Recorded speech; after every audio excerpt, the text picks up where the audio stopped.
Well, with me in the studio to talk about all of that, Dr. Eytan Cohen at Yanarocak is a Turkey expert at the Moshe Dayan Center at Tel Aviv University. Welcome, as always, Eytan. We've got our security analyst, Jonathan Regev, with us as well. Welcome, Jonathan. And with us from Nicosia in Cyprus tonight, Dr. Yorgos Kentas is Associate Professor of International Politics and Governance at the University of Nicosia. Welcome to the programme, sir, to you as well. Thank you for having me. Eytan, I will start with you because just ahead of this meeting, just yesterday, in fact, we got a warning from Turkey's President Erdoğan. He said, look, we don't want to have any problems with any countries, but we are watching this and we will defend our interests in the region. Do you think President Erdoğan is rattled by these talks? Well, first of all, I would like to mention that this is a little ironic because we see Turkey is present in Syria. We see Turkey present in Iraq, in Eastern Mediterranean, in Cyprus, in Somalia, in Libya. But Mr. Erdoğan is still highlighting as if Turkey has no interests other than the Turkey's current territory. So this is not something accurate. And even if the Turks would like to say that business as usual, they are not very much irritated from this trilateral summit, according to the Turkish press. Well, we can definitely say that this is sickening them. Today, the Turkish foreign minister, defense minister, and the head of the intelligence, they paid a visit to Damascus. And in my opinion, this was not a coincidence. It was a clear message to the Israeli Hellenic axis that if Israel is strengthening its ties with the Hellenic states, then Turkey would deepen its ties with Syria. And it is also very crucial to highlight Mr. Fidan's statements. What he said today, he said that Turkey will strengthen its ties together with the Syrian administration in order to combat the ISIS.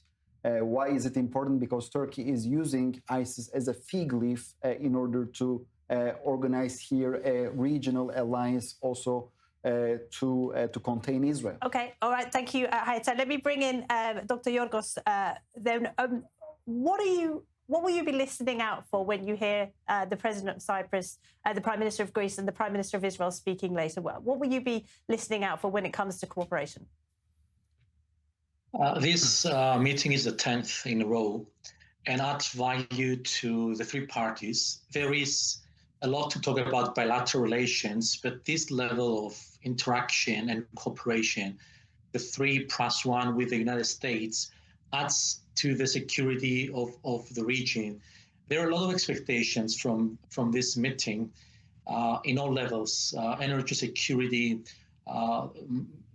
cooperation on defense, common projects, also economy and investment. So there are a lot to improve in the bilateral relationship between Israel and Cyprus and Israel and Greece. But this level of the three-party meetings offer an opportunity to see the region and see three states who are the anchors of democracy, security, human rights and progress. And what about this rapid response military force? Do you expect to hear concrete plans about that and about how many troops Cyprus will be contributing? It's been some years that the three countries cooperate at the defense level. I don't expect to hear any announcement today, but there is, of course, some necessity of interoperability at the level of joint defense projects. We don't know if this is going to take off today, but no official statement yet from Nicosia, Jerusalem, or Athens. But it seems to be in the agenda. It will take some time, and we don't know in what forum will appear in the end, but certainly this is what makes this relationship concrete and serious and important. Dr. Yorgos, thank you very much indeed. Do stay with us. Jonathan Regev, let me bring you in, because when we talk about the potential plans for this rapid response military force, it would appear that Israel will be contributing the lion's share of troops. Is there not a concern that Israel might be overstretched fighting it as it is on so many fronts right now? Yes, and I think we have heard officials saying that there will be a lot of assistance between the three countries. I don't see Israeli troops rushing to Greece if Greece is in a state of war. The Israeli army, as you say, is stretched in 5, 6, 7 different fronts, and at the same time, I don't see Greek soldiers coming to fight for Israel in case Israel is in war. Let's remember there has been considerable criticism within Greece, maybe not the Greek government, but within the Greek population to the war that Israel was conducting in Gaza, seeing Greek soldiers or Cypriot soldiers rushing to Israel in case of war. I don't think so. Israel has always said we fight our own wars by ourselves. True, with assistance from outside, but not with boots on the ground. That I don't see happening. Assistance, absolutely. We know that Greece and also Cyprus, for that matter, are interested in Israeli systems, which have already proven themselves in a state of war. What does Israel has to gain from all this? At a time when Israel, as much as we would not like to see it this way, Israel is still an isolated country by many, even by allies. To see here 2 European leaders is an important diplomatic achievement. And Eytan, we know, of course, that Turkey is pushing very hard for its troops to be part of the international stabilization force in Gaza. Israel is vetoing that very hard as well. What are we to make of the Greek Prime Minister heading to Ramallah following today's talks, and how will that be viewed in Turkey? Well, it's a balanced diplomacy. When the Greek Prime Minister is coming here, obviously he has to defend the Greek interests also, not only, in terms of bilateral relationship with Israel, but also he needs to find a balanced position vis-a-vis the Palestinians. We should also highlight the fact that he should also think about the churches in the Arab lands.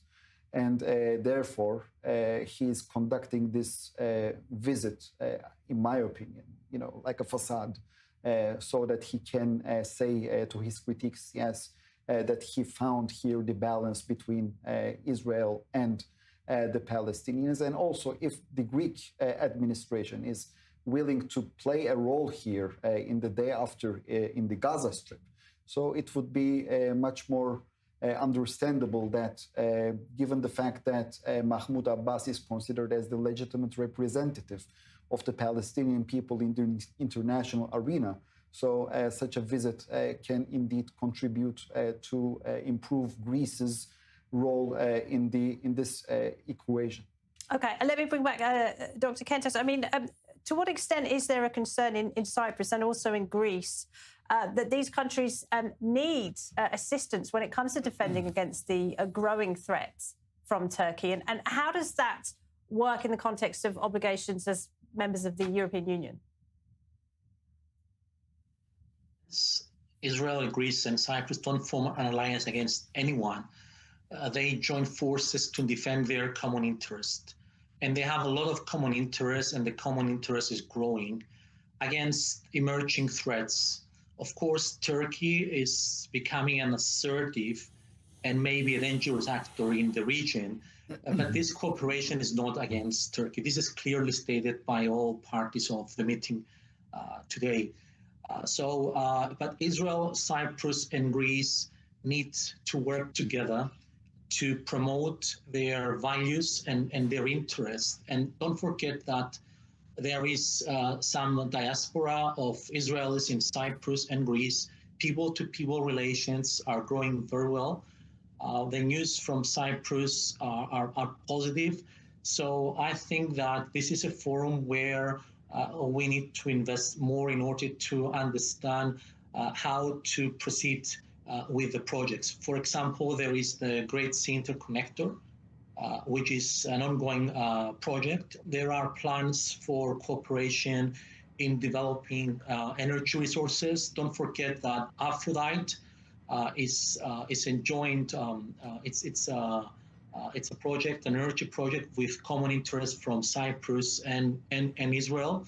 And also, we need to see that other countries in the region partner with Israel and Cyprus and Greece to promote the same values, stability, prosperity, and security. But are there concerns in Cyprus about Turkey's expansionist aims, if you will? Of course, you will understand this better than most. Your country has been occupied by Turkey for more than 5 decades now. We see the Turks kind of trying to expand in the Middle East via Syria and so forth. Is there a concern that they will try to move westwards as well?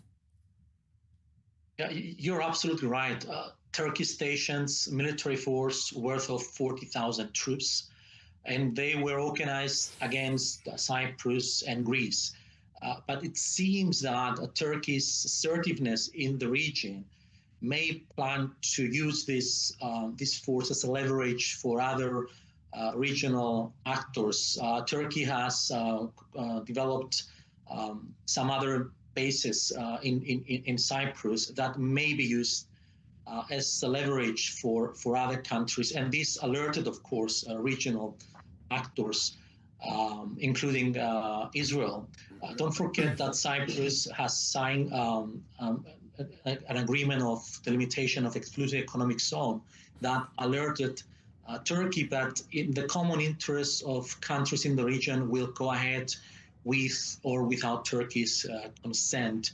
It is in the interest not only of regional actors, but also of the United States to support these new prospects, this new perspective in our region. Hi, Eytan. Thank you, Dr. Yoros. Hi, Eytan. President Erdoğan is in a bit of a diplomatic sweet spot at the moment, isn't he? He enjoys a very good relationship with President Trump. President Trump has kind of spoken openly about his affection for Erdoğan. And at the same time, the European Union is increasingly dependent on Turkey in the face of aggression from Russia, but also to meet its energy concerns as well. Yes, I mean, Erdoğan is enjoying his position really well. That's why we also see that he's in an unprecedented manner taking steps against the opposition forces inside his country. We know that the mayor of Istanbul, Ekrem İmamoğlu, still in jail. So we can definitely ask ourselves how Erdoğan is capable of doing that, because of the absence of criticism from Europe. So again, why we should ask ourselves why we don't hear any criticism from Europe? Because of the Russian threat, because the Europeans do not want to add an additional headache for their defense, and therefore they are ignoring the deterioration of democracy in Turkey. And therefore, they are, they found themselves kind of in a forced situation to collaborate with the Turkish president. And therefore, we have seen the British Prime Minister, the German Chancellor, they visited Turkey one after the other. And they even provided a green light for the Eurofighter jet purchase for Turkey. Turkey recently bought 20 Eurofighter jets. This is very crucial. And might be buying the F-35s as well from the United States. F-35s is a little more complicated because there is an ongoing sanction regime against Turkey. As long as Turkey will acquire these S-400 anti-ballistic missiles that are Russian-made, the U.S. Congress's decision will be still valid. And even if Donald Trump would really like to provide Turkey this F-35s, it would be impossible for him. Also, he has some limitations of power. By the way, I would like to mention here another important issue. Last week, we witnessed in Turkey 3 different UAVs that were launched from Russia. And one of them was intercepted by the Turkish Air Forces, but 2 of them, they crashed inside Turkey. And when these 3 incidents happened, it is also very crucial, when Turkey said out loud that it was very much interested in giving back these S-400s back to Russia. So it is also not That was very the reason easy. It was kicked out of the F-35 program in the first place by President Biden. Indeed, and when Turkey is trying to get rid of these S-400s, so the Russians began to launch these UAVs to Turkey. To deter them from doing that. Yeah, definitely. All right. Hi, Eytan. There was no mention, as expected perhaps, of President Erdoğan, but Prime Minister Netanyahu did allude, didn't he, to those who are seeking to rebuild their empires in the region. Prime Minister Netanyahu referred to Mr. Erdoğan in an implicit manner. And the message was very clear. I mean, when we are looking at this picture, Mr. Netanyahu played the bad cop, while the Cypriot and the Greek leaders, they did not address to the Turkish challenge, but instead Netanyahu did that in his way, we can say. Yes, even if the leaders today they did not emphasize the most important common denominator of this summit, we should not underestimate the Turkish challenge's importance here and role.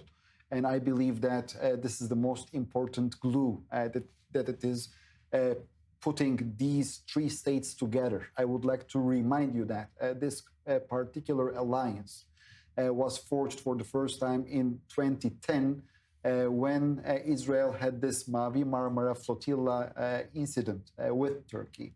And make no mistake, the most important architect of today's summit is no one other than the Turkish president, Mr. Erdoğan himself. He pushed Israel into the arms of the Hellenic states. So I think he should not complain about it. There are parallels perhaps with Iran and relations between Israel and the Gulf states, but perhaps that's for another time. Dr. Eytan, Cohen, Yanarocak, thank you very much indeed.